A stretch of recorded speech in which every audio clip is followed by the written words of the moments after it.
What's going on, everybody? My name is Aiden and welcome back to another video. Ladies and gentlemen, it is now time to talk about, I guess, a team I probably should be talking about. Let's be honest, if you make an NBA channel, there is no way you can avoid not talking about this team. And today, I want to talk about the LA Lakers, Los Angeles Lakers, one of the biggest teams in the NBA. What is next for them?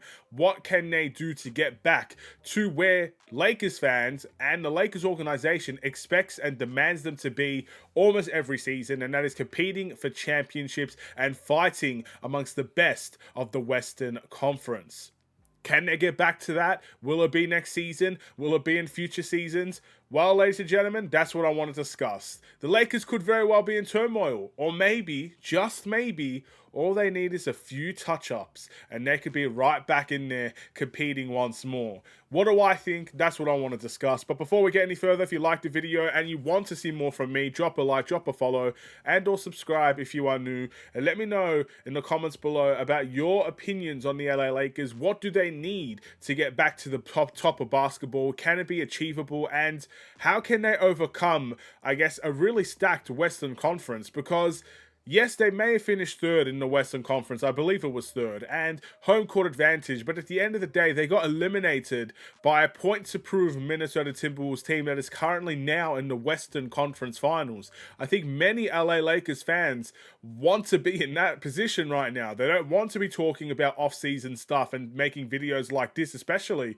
I'm sure Lakers fans are looking at this saying, man, I wish we're still in the NBA playoffs. And that's all fine and good. But the harsh reality is they were the favorites to walk in against the Timberwolves, and they walked out embarrassed. And look, there's a lot to get into there, but I was always one of those people, and I have, my friends, I guess, can back me up on this, but regardless, whether they back me up or not, I will tell you what I thought about the LA Lakers. I always said we needed to wait and see what happens in the NBA playoffs, because that's when the ultimate weaknesses of their game would get exposed. And the regular season, they were terrific. They were a great regular season team. They really got things gelling very quickly. A couple of hiccups here and there, but really finished the season strong as well. And they showed to everybody that, hey, look, it may not be this season, because clearly it isn't, but they have a team there that could be very much feared for future seasons to come.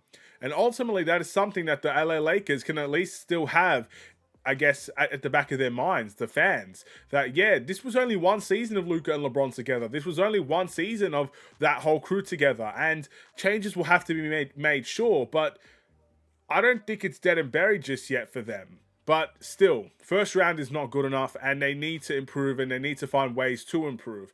So yeah, look, I was always that person. Wait and see until the playoffs.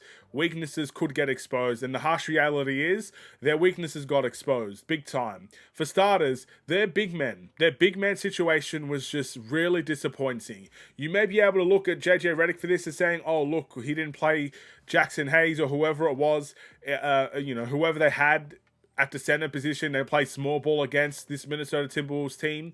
Can I be perfectly honest with you?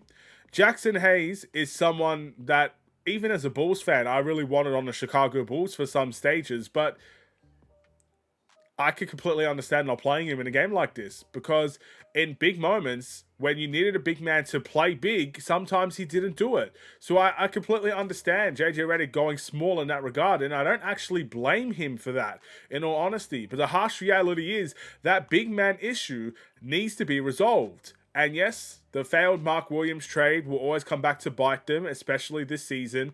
And they will have to definitely look into something different heading into the offseason, because they need a big man that they can rely on. You cannot go to the Minnesota Timberwolves playing small ball. They have Julius Randle, who is probably one of the more physical forwards there is in the NBA.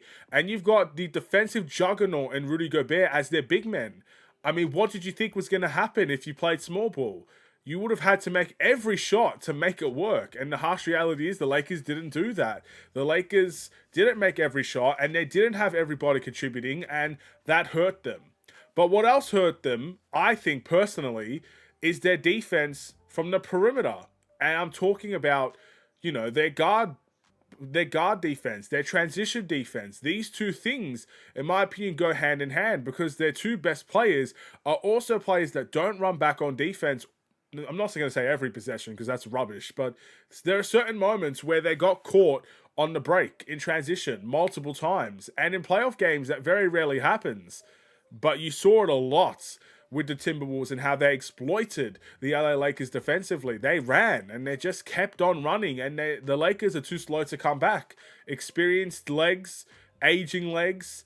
Maybe it is a little bit of laziness in there, but they just didn't run back on defense from time to time, and that hurt them as well. So the two areas I wanted to see them improve from the very beginning was getting a big man and getting another guard defender, getting someone that can rely on to play next to Luka and carry that load defensively. Very similar to the Clippers side of things. They got James Harden at the point. Yeah, James Harden can put a shift in defensively every now and then, but he's not known as an amazing defender. But they also play Chris Dunn. And Chris Dunn is that dirty work type of player that is all around them. You know, he's everywhere on the defensive end. He's not there to make his shots. He's there to defend. And I think they need someone next to Luka that could do that.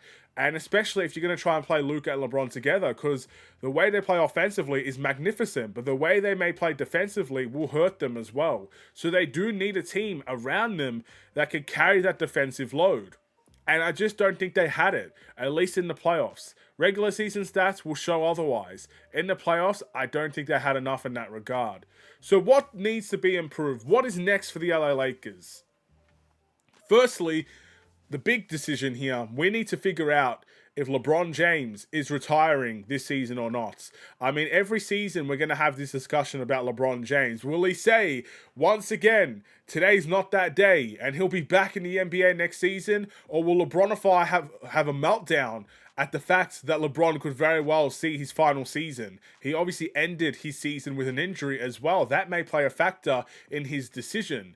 You know, the Lebronify is going to have a meltdown. No more LeBron James songs. That's criminal. We cannot see that happen, ladies and gentlemen. So LeBron needs to be back next season in order for the Lakers to compete again. But the Lakers may very well use this time to experiment outside of LeBron James as well. Because LeBron is obviously LeBron James. Whether he's here or not, you know, he obviously makes a huge difference, but you can't rely on that. So now the Lakers need to find more things to rely on, more young talent to rely on, more, I guess, quality players to rely on. They need to shift things around.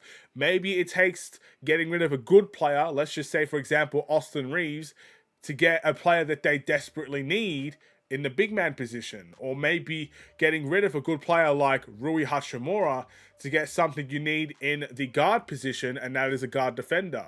Maybe you have to get rid of a good player to get someone that you need, and that might be the decision the Lakers have to go with, because I can't see them rebuilding or anything like that.